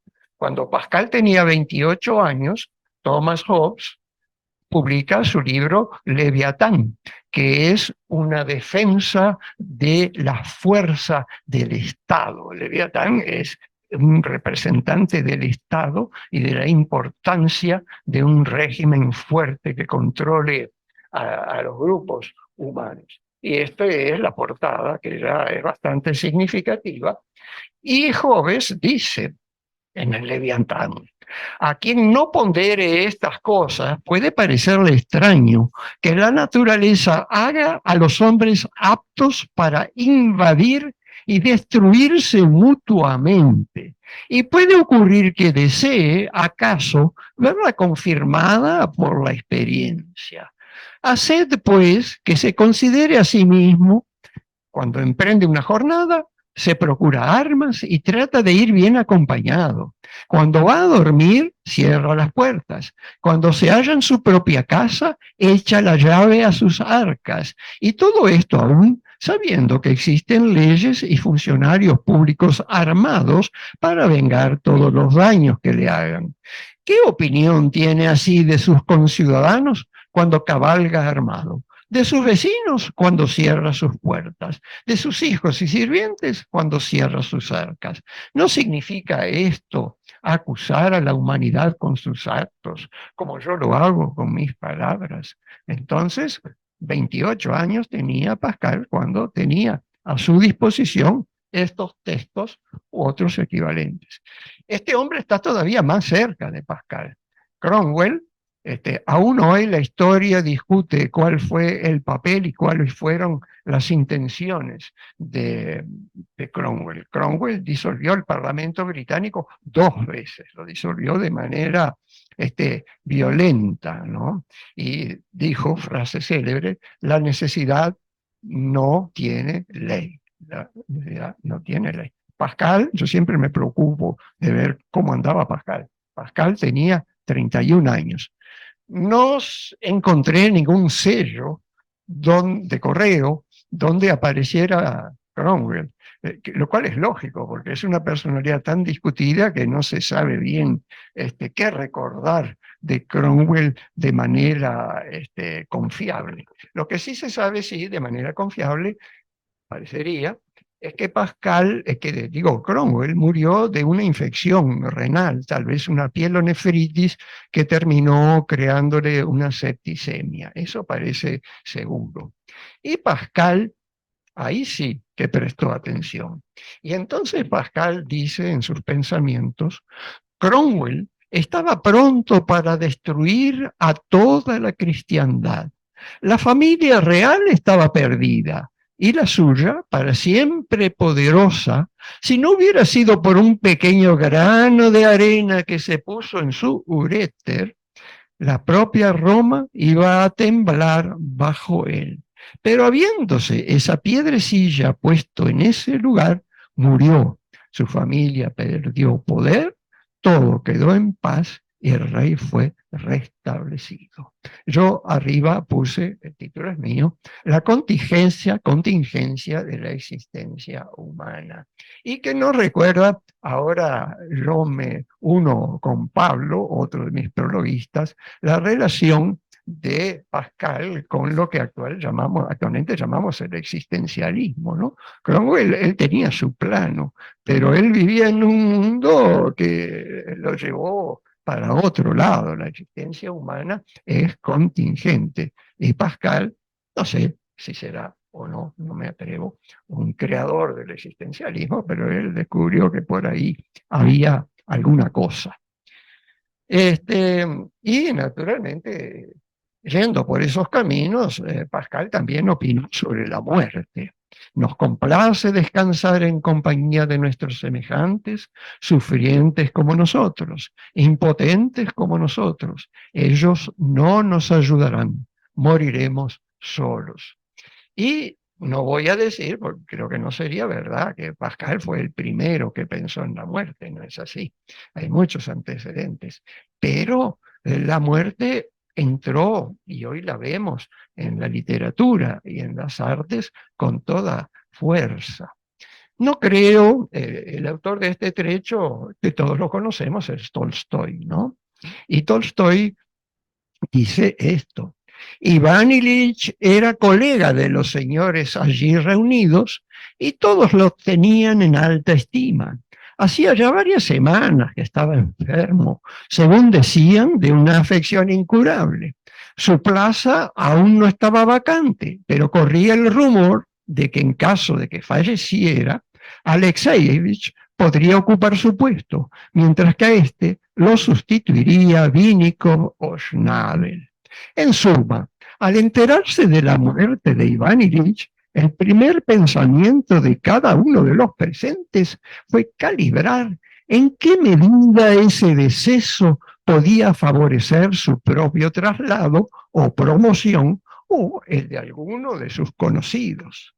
Lo más probable es que me ofrezcan la plaza de Schnabel o Vinnikov, pensaba Fyodor Vasilievich. Hace tanto tiempo que me lo han prometido. Una promoción así supondría un aumento de 800 rublos, sin contar las dietas. Es el momento de solicitar el traslado de mi cuñado de Kaluga, pensó Piotr Ivanovich. Pensó. Mi mujer se alegrará mucho. Ya no podrá decirme que nunca hago nada por sus parientes. Ya me figuraba yo, ahora, ¿qué es lo que dice? Ya me figuraba yo que no volvería a levantarse de la cama, dijo Piotr Ivanovich en voz alta. ¡Qué pena! Si miramos ahora con un poquito de alejamiento de las cosas, y como ya fue dicho, aquí tenemos la línea de vida de Descartes, de Spinoza y de Pascal, que tienen coincidencias y superposiciones importantes. E incluso, como se dijo, Pascal y Descartes se conocieron y se encontraron. Y aquí viene algo que me va a ayudar a caracterizar la posición filosófica de Pascal, por si fuera necesario, ¿no? Porque aquí eso ya fue hecho de manera muy competente. Y entonces Descartes dice, y yo siempre sentía un deseo extremado de aprender a distinguir lo verdadero de lo falso, para ver claro en mis actos y andar seguro por esta vida. Y entonces después habla de que la geometría ofrece trabados razonamientos de ideas, y que entonces, leo al final, es solo abstenerse de admitir como verdadera una idea que no lo sea, y guardar siempre el orden necesario para deducirlas unas de otras, No puede haber ninguna, por lejos que se haya situada o por oculta que esté, que no se llegue a alcanzar y descubrir por este método de trabar unas ideas en las otras. Spinoza, este hombre sí, claro, tiene sello como Descartes, y Spinoza, el título de su obra magna dice mucho. Es una ética demostrada según el orden geométrico. Y Spinoza, aquí yo leo solo la parte roja. Así pues, efectos como el odio, la ira, la envidia, etcétera, considerados en sí mismos, se siguen de la misma necesidad y virtud de la naturaleza que las demás cosas singulares, y por tanto admiten ciertas causas por las que son entendidos, y tienen ciertas propiedades tan dignas de que las reconozcamos como las propiedades de cualquier otra cosa cuya contemplación nos agrada. Así pues, trataré, él lo está diciendo en su texto de ética, así pues trataré de la naturaleza y la fuerza de los afectos y del poder del alma sobre ellos con el mismo método con que en las partes anteriores he tratado de Dios y del alma, y consideraré las acciones y los apetitos humanos como si se tratara de líneas, superficies y cuerpos. ¿Qué dice Pascal? No está de acuerdo con eso. El paso último de la razón es reconocer que hay una infinidad de cosas que la superan. Ella es débil si no llega a reconocer esto, si no llega a reconocer sus propios límites y su propia insuficiencia. Dos excesos: excluir la razón, él no excluye la razón, no excluir la razón, y el otro, no admitir más que la razón. Este slide parece que está equivocado, que está fuera de lugar, porque esto es la tapa del libro de Principios de Medicina Interna de Harrison, que está en su edición número 21 y que a mí, en lo personal, me gusta mucho. Edición 21, ya Harrison falleció hace años, y entonces es reeditado por estos autores. Aquí está Harrison, ¿no?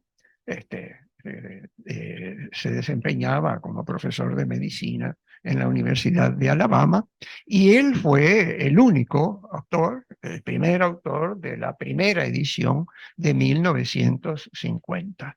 Nunca conseguí saber qué son esas cosas que tienen en esos frascos, si eran caramelos para los pacientes, no sé, pero no viene mucho al caso.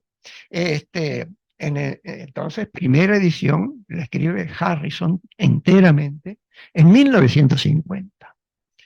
Y aquí hay una frase que escribió Harrison en aquella edición de 1950 y que hasta ahora se sigue respetando y reescribiendo en las sucesivas ediciones, y está incluso hasta hoy.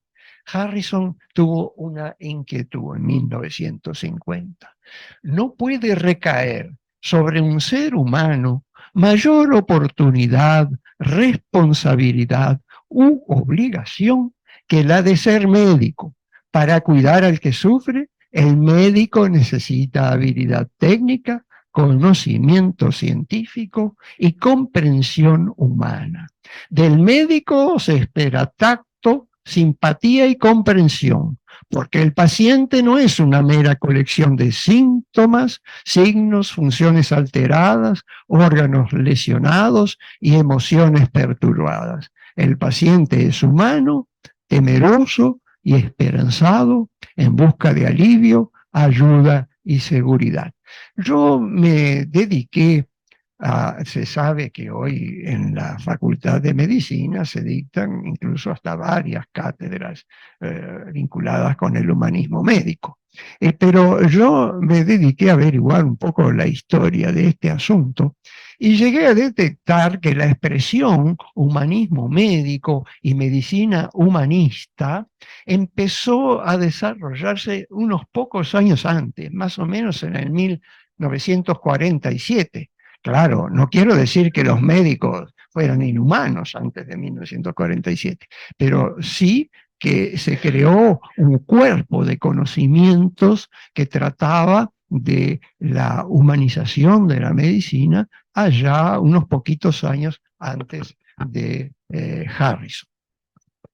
Y recuerdo, todo esto sería una larga historia para esta sociedad, que no es para tratar ahora, ¿no? Pero recuerdo el Plan 68, plan de estudios de la carrera de doctor en medicina, aprobado por el Consejo de Facultad en 1967, y esto está copiado fotográficamente del texto de aquel plan cuando lo aprobó el claustro.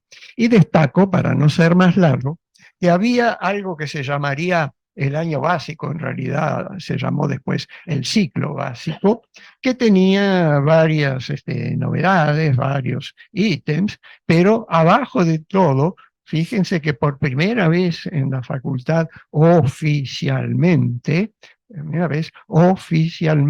sus planes, pone ciencias del hombre, psicología y sociología. Esto sería interesante desarrollarlo, lo dejo como desafío para la sociedad para algún otro momento. Aquí, esto es el slide del principio, podría sugerir que yo tengo la intención de empezar de nuevo, ¿no? Pero... Pero no, lo puse al final para que cada uno pueda evaluar si cumplí mi propósito. Bueno, muchas gracias, profesor Castro. Agradecemos la presencia de todos, en especial los invitados, y los convidamos para la próxima reunión. Un abrazo a todos.